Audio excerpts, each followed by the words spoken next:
criminal by the name of Jan van Riebeck landed in our native land and declared as a no man's land.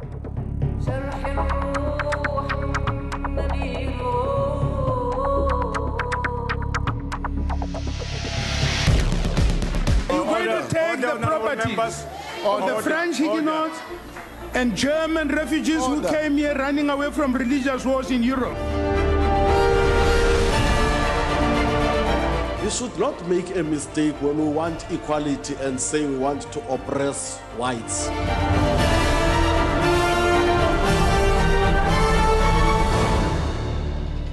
We can never sit back and just accept that people's property is just simply going to be taken away. Honourable members, two wrongs do not make a right.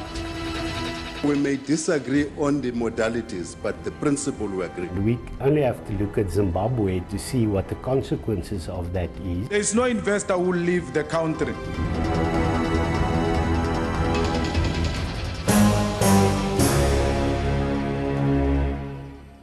Land ownership in South Africa has always been a highly charged issue. Under apartheid, blacks were discriminated against when it came to property rights. But the slow pace of reform since the dawn of democracy in 1994 left many people frustrated. We owe it to our children to refute the myth that Africans are not friends of commercial agriculture, where, because of the disruption of colonialism and apartheid, we have lost farming skills. We have an opportunity to enter agricultural colleges and learn from other successful commercial farmers. It is in the interest of our common and inclusive future to have more successful commercial farmers, and this administration is fully committed to provide the necessary support. Tuesday, 27 February 2018, lawmakers adopt a controversial motion on land reform by a wide margin. This paves the way for government to seize property without compensating owners. Honourable members, the outcome of the division is as follows. Those in favour 241, those against 83, there's no abstentions, and the motion as amended is therefore agreed to. The governing African National Congress calls it a victory for people of South Africa. The question of land, as you will know, it's a historical injustice. And it is victory for the people of South Africa. And the question of land audit does demonstrate that we have not tampered with land redistribution fundamentally to the point that the deeps possessed can lay their claim to the belief that land has actually been brought back. The ANC had resolved at its 54th National Conference in December 2017 to take land without compensation. The Lekgotla has called on government to urgently initiate a process to finalize the modalities for the implementation of the National Conference resolution to expropriate land without compensation as one of the key mechanisms available to government to effect land reform and redistribution. And the Lekgotla reaffirmed the utilization of this mechanism must ensure, amongst other things, food security, greater agricultural output, and complement our efforts to attract investment and economic growth. The accelerated land reform program must be executed in an orderly manner and continue to call for strong action against those who occupy land unlawfully.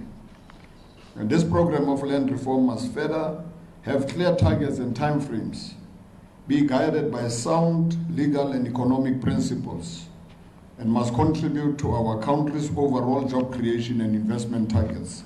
We should see the land reform process, the expropriation of land without compensation, as an opportunity rather than as something that is negative. We should take it upon our shoulders to resolve this original sin. We should resolve this problem that was imposed on our people, and in doing so, we should ensure that we use this opportunity to grow our economy. We should use this opportunity to make sure that agricultural production goes higher and higher. And we should use this opportunity to make sure that food security is not compromised. Tripartite alliance partner COSATU urges all political parties to work together to achieve this common goal. We salute the ANC for supporting the FF motion on land reform. We encourage black political parties to work together in changing the lives of the poor majority and in transforming the ownership patterns of the economy. The ANC resolution had gotten the ball rolling, but it is actually the opposition economic freedom fighters that tabled the motion. All we are saying is that, as the EFF, let us subject the whole thing to consultation. We don't have a problem. We cannot come and meet here as a group of elite and take a decision on behalf of our people. Let it be referred to committees. Let our people be consulted. Let ordinary South Africans make input. We are not opposed to that. As long as this parliament agrees that indeed we are at one, but let us go and take a further mandate from our people. So we are happy as the EFF with the types of amendment the ANC want to make. This is not about party politics. This is about an issue of national interest. Those against 83, there's no abstention. The ANC agrees with the motion in principle, as it resonates with the party's policy resolutions. That when there's instability in the department, The ANC unequivocally supports the principle of land expropriation without compensation as moved by the EFF. Honorable Speaker, we may disagree on the modalities, but the principle we agree. There's no question about that. And we are committed to implementing the resolution of the African National Congress, which resonates very well with the motion led by the CIC of the EFF. However, the opposition Democratic Alliance, Freedom Front Plus, COPE and ACDP fiercely oppose it. They say taking land without paying for it will only perpetuate injustices. We must have meaningful land reform. We cannot deny the dispossession of both colonialism and apartheid. Various legislative proposals, the Glenn Gray Act, the Pegging Act, the Group Areas Act, the Native Land Act of 1913. These are all legislative processes which cause dispossession, and we must address these. But we can do it by passing legislation as the Constitution envisages. We don't need to amend the Constitution. Let's not forget history. History of conquest, of land dispossession through wars of colonial conquest by white people, through forced removals, through the slave labor in the farms, prisoners sold to the farms. Let's not forget the infamous potato farms in Bethal, Mpumalanga, the continued attacks, dispossession of livestock and murder in the farms in Piet Retief, Wakkerstroom, Pongola and elsewhere. And today, the descendants of those brutal land dispossessors sit here in suits and ties and want to pontificate to us. What nerve, what arrogance. To them we say, as the APC, go away, angels of darkness. Flee to the far corners of nothingness. You will never fool us.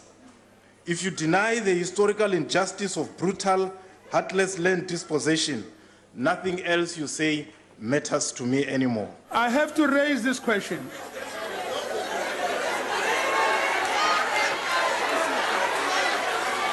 Are you going to take the properties of the great-grandchildren of the Indian indentured laborers who came here? Whose properties are you going to take? Are you going to take the properties of the French Huguenots and German refugees who came here running away from religious wars in Europe? Point of order. Whose properties are you going to take? What's your point of order? A criminal by the name of Jan van Riebeeck landed in our native land and declared an already occupied land by the native population as a no-man's land. Van Riebeeck, the first descendant of the Dutch to arrive in the Cape, will later lead a full-blown colonial genocide, anti-black land dispossession criminal project, arguing that simply because our people could not produce title deeds, this land that they have been living in for more than 1,000 years was not their own. Essentially, he was disregarding their humanity, treating them as part of the animal world. To him, and many who would have come long after him, the Africans were less than human, not deserving of land ownership. The ACDP will therefore not support this motion before us because we believe expropriation of land without compensation is another forced takeover of land which involves paying evil with evil. Honorable members, two wrongs do not make a right. Expropriation of land without compensation has historically destabilized economies as it destroys investor confidence and scares foreign investors. The ACDP will not place ownership of land in the hands of the state, which would then lease it to its citizens.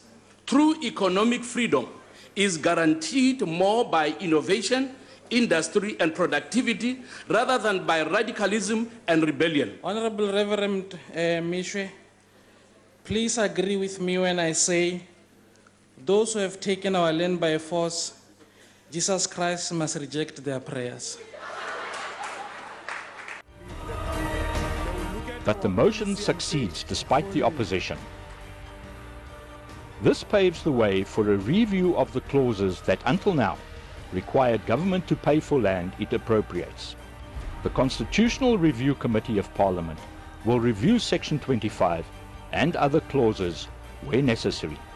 The Review Committee must report back to Parliament by 30 August 2018. Well, I think we're looking for the problem in the wrong place. There was not a problem with the willing buyer, willing seller principle. The problem was with government. We saw a lot of corruption, that land that was, money that was allocated for land reform that was simply stolen. We saw a lack of administrative ability to make sure that this process runs smoothly. And because the fault was at government, they're now trying to say the fault is elsewhere. And we believe that is simply wrong. We need to have a situation where we look for a problem where the real problem is, and that is how it was done. The second big issue is that government, if they take land, they don't give it as property to black people. It stays government property, and they only give black people the right to use that land for farming. But no farmer anywhere can be successful if they don't have access to capital and resources. And you need to have land that is your property to be able to use it as a guarantee, to be able to get the resources to be successful. So with the current system of nationalization where government keeps the land for themselves, they actually set up black farmers for failure. Thank you, Honorable Speaker, EFF leadership, members of the House. The motion is passed just before the results of the latest South African land audit are released. The report reveals the grim reality of skewed private ownership of land in the country. White South Africans own 72% of land and property, Coloureds 15%, Indians 5%. Black Africans only own 4% of the land, although they are the majority. Land audit shows that land was taken from black people, and this historical fact, land was stolen. In fact, this kind of discussion, oh, you know, look at how bad the land patterns are, is yesterday's discussion. We are done. There's national consensus amongst black people. We're not interested to talk to Agri-SA, talk to land thieves, talk to those who benefited from colonialism and apartheid. No, it's black people now talking. We are no longer asking the question of whether we should do land redistribution or not. We are saying we're not going to pay for it. It must be done without paying compensation. And all the African people, black people, are agreed on this question. It's very interesting that today we are speaking about being very calm, and we do not want to cause any turbulences. That very same section was indeed one of the sections that privileged a few and disadvantaged the majority of the people of this country. Therefore, our expectation as SANCO is that government must put in place a process that will expedite the process of smooth handing over. We don't only just want land, we also want to have people to have title deeds. Because if you give a person by word or by structure a piece of land without a document, and we want those title deeds to be processed without further incurrence of financial costs to be paid by the citizens of the country. The fact that as the Pan-Africanist Congress of Azania, we are very much happy of the fact that the country today is alive to the reality and the fundamental principle of land ownership. This to us, it comes at a time when we are commemorating throughout the country the 40th anniversary of one of the founding fathers of the Pan-Africanist Congress of Azania, Ubaba Robert Mangaliso Sobukwe, who served us exceptionally well, who was crucified, who was vilified, who was humiliated, and finally poisoned for championing and orchestrating that is the issue of the land, that Africa is for Africans, Africans for humanity, and humanity for God.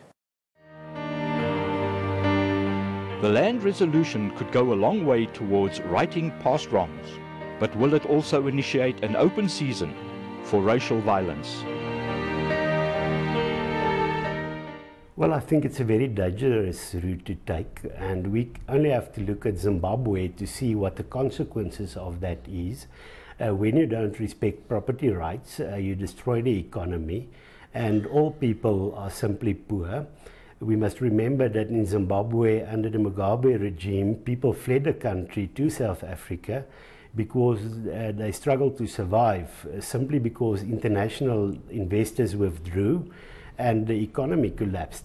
So we are very worried about the fact that irrespective that we have an example of what happens if you do this, you still have people that want to go ahead and destroy the country's economy.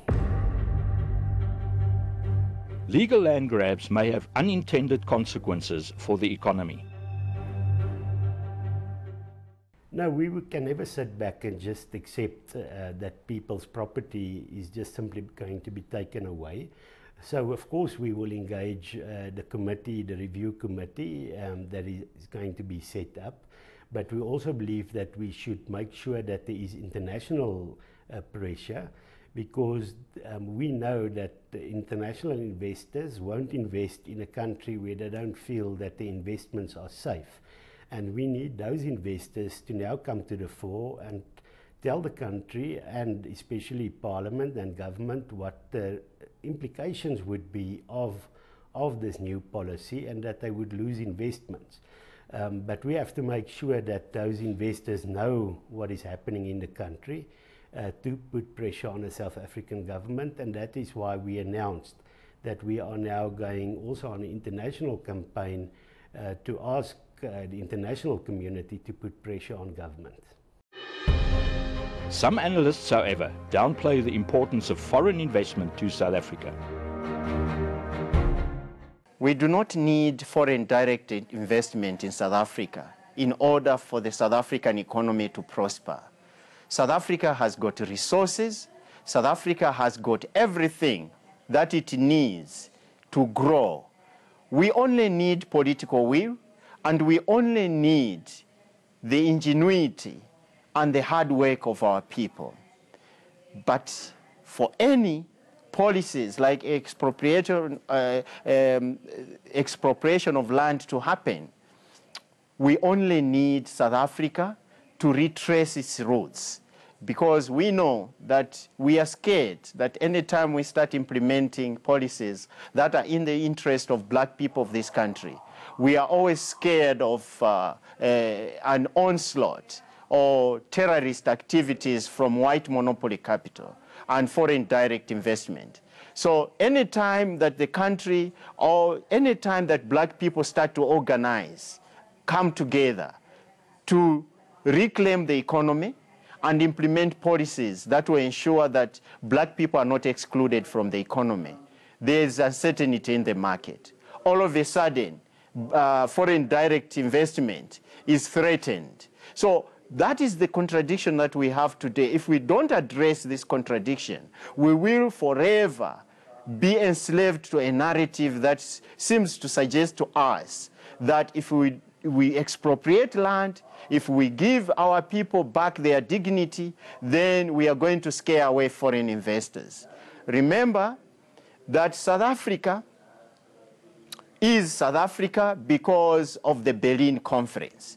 So all the artificial borders you see around us are a creation of the Berlin Conference in 1884 to 1885.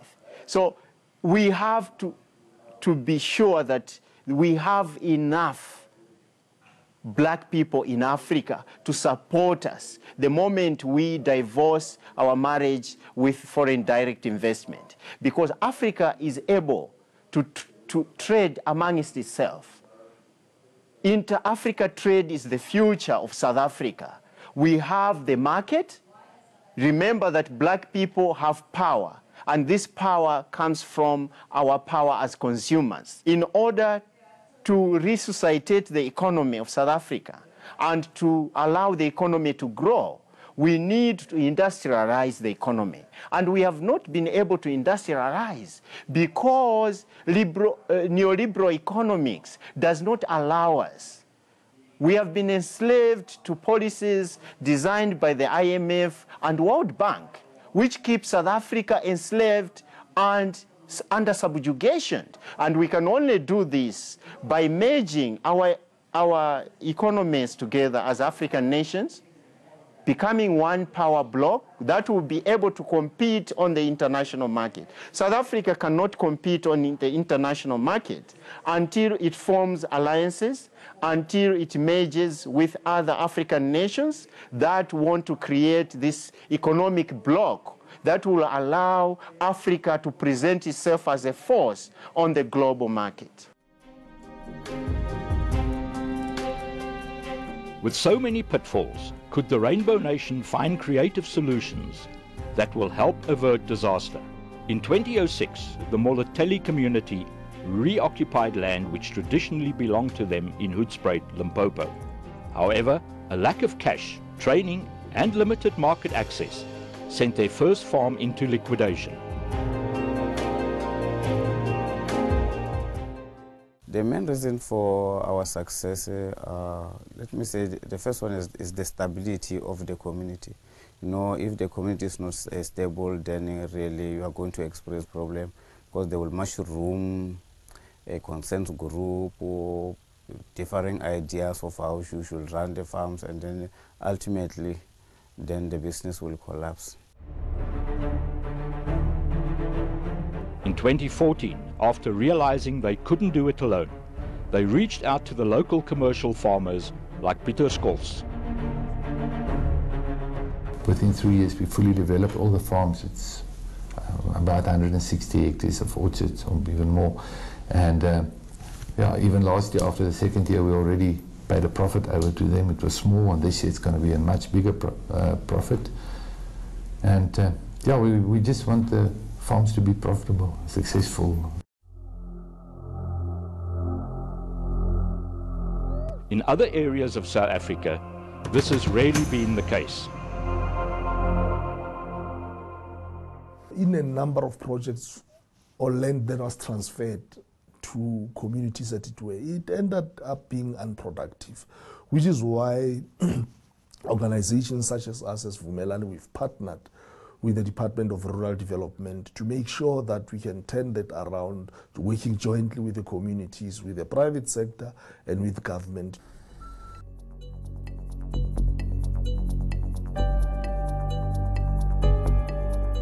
The Moloteli chief warns against political posturing.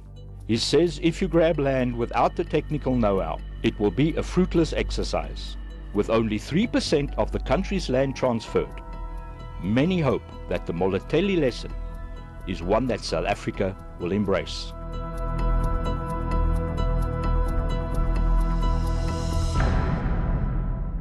What this moment requires is for people to engage with each other and to come up with proposals that can lead to a just and sustainable outcome. There is no need for any one of us to panic and to start beating war drums. Farming activities must continue as normal, and investments in land and farming must continue, because we are going to handle this matter in the way that we have always handled difficult matters in our country, by dialogue, by discussion, by engagement, until we find good solutions that will take our country forward.